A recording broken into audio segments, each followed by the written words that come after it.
Bismillahirrahmanirrahim. Alhamdulillah. Wassalatu wassalamu ala rasulillah. Wa ala alihi wa ashabihi wa mawalah. Wa ba'du. Assalamu alaikum wa rahmatullahi wa barakatuhu. Bienvenue sur notre chaîne Comprendre l'Islam, chaîne qui vous enseigne votre religion par la meilleure compréhension, la compréhension du prophète et de ses compagnons. Nous allons parler aujourd'hui d'un mois qui est très important, d'un mois qui se trouve entre Rajab et Ramadan, qui est le mois de Ash-Sha'ban. Ce mois est un mois durant lequel le messager d'Allah sallallahu alayhi wa sallam jeûnait beaucoup. Il est rapporté dans les Sahihain, dans Bukhari et Muslim, d'après notre mère Aïcha, qui dit « Je n'ai pas vu le prophète sallallahu alayhi wa sallam jeûner un mois complet à l'exception du mois de Ramadan. Et je ne l'ai pas vu jeûner un mois autant que Sha'ban. » Hadith qui indique que le messager d'Allah jeûnait beaucoup durant ce mois de Ash-Sha'ban. Et ce compagnon qu'on appelle Usama ibn Zayd, radiyallahu anhu, qui dit que j'ai dit au messager d'Allah, je ne t'ai pas vu jeûner un mois autant que tu le fais durant le mois de Sha'ban. Le messager d'Allah lui dit alors, c'est un mois que les gens négligent. C'est un mois que les gens négligent. Il est entre Rajab et Ramadan. C'est un mois durant lequel les actes sont élevés vers Allah subhanahu wa ta'ala. Il dit, et j'aime que mes actes soient élevés alors que je suis en jeûne, alors que je jeûne. Ce hadith est rapporté par Ahmad et An-Nasa'i. Nous comprenons par ce hadith aussi que les actes sont élevés chez Allah subhanahu wa ta'ala durant ce mois de Sha'ban. Alors profitons pour que nos actes soient élevés alors que nous sommes en jeûne, qu'Allah nous facilite cela. Ensuite, il y a des sagesses citées par des savants concernant le jeûne de ce mois. Et parmi ces savants, il y a Al-Hafidh Ibn Rajab Al-Baghdadi. Dans son document Lata'if al-Ma'arif, il cite certains points concernant le jeûne de ce mois. Et parmi ces points, il indique que c'est une adoration faite pendant un temps que les gens négligent.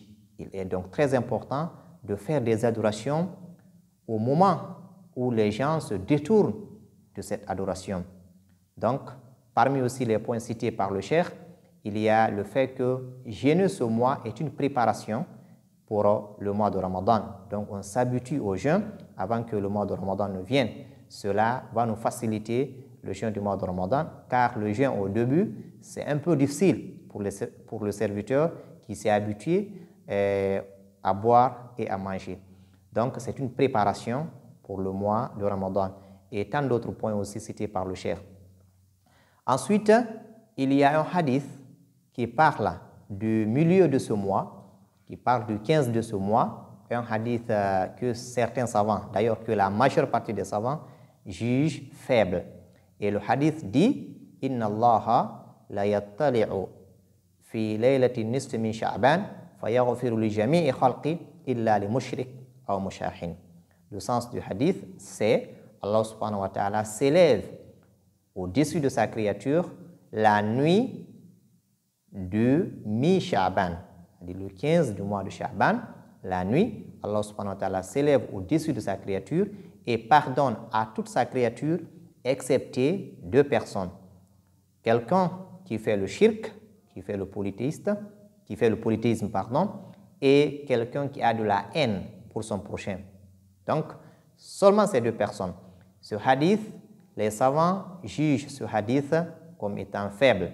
Et nous rapportons des paroles de notre cher Abdul Qadir al-Junayd tirées de son mawqi.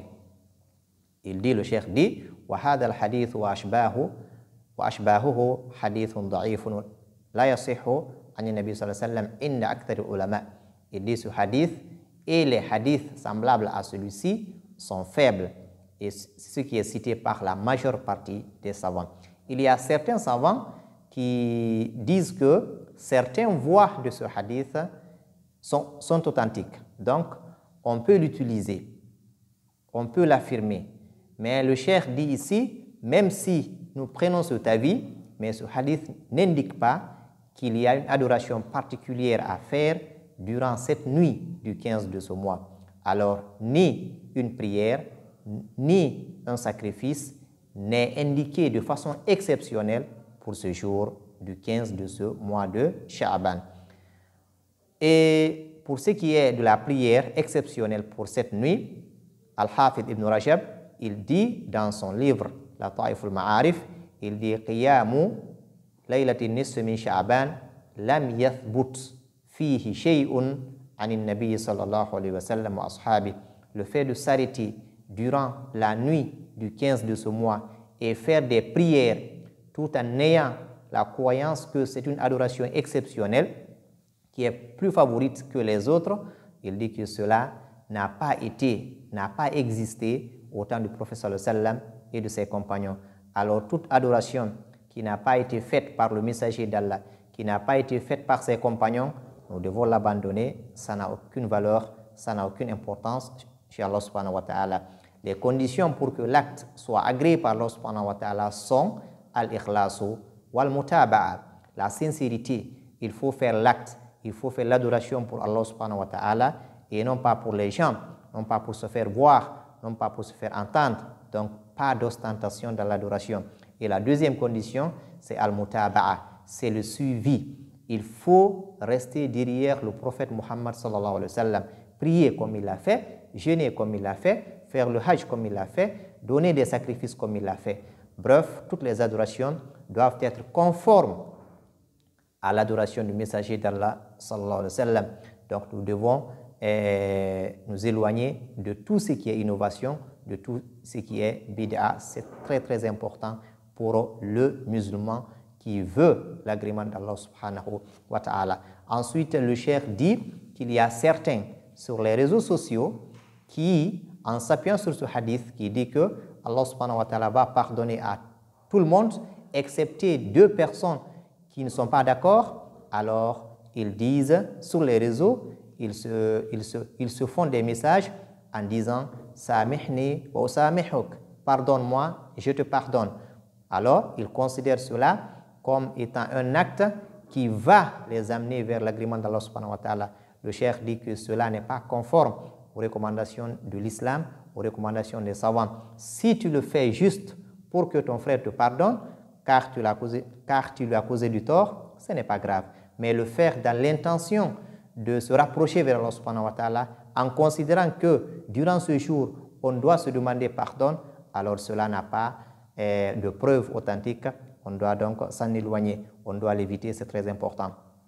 Le cheikh cite un autre hadith qui est cité, qui dit que idan tasafa sha'ban fala tasumu, lorsque Sha'ban atteint son milieu, c'est-à-dire après le 15, il ne faut plus jeûner. Alors ce hadith aussi, la majeure partie des savants jugent ce hadith comme étant hadithun munkar. Donc c'est un mauvais hadith, on ne doit pas en tenir compte.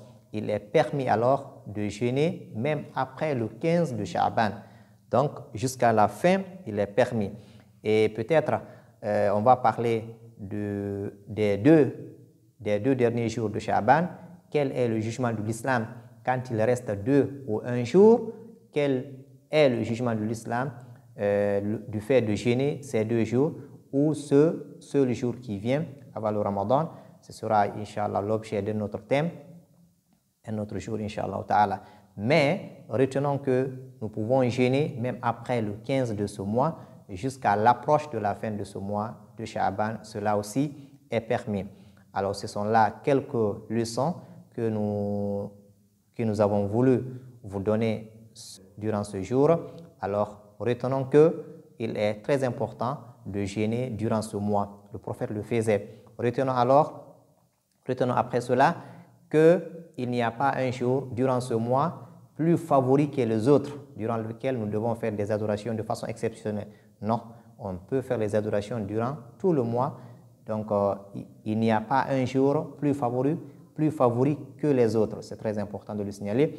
Alors, il faut éviter aussi de ces messages qui circulent disant qu'il faut me pardonner, je te pardonne parce qu'il y a le 15 de ce mois qui se rapproche. Non, il faut aussi éviter. Il faut aussi savoir qu'il est permis de jeûner après le 15 de ce mois.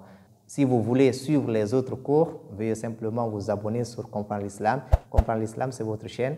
Elle vous enseigne, comme je l'ai dit, l'islam, mais l'islam authentique. L'islam du prophète, la compréhension du messager d'Allah et de ses compagnons. Car la meilleure compréhension reste celle du prophète et de ses compagnons. Barakallahu fikum jami'an. Wassalamu alaikum wa rahmatullahi wa barakatuh.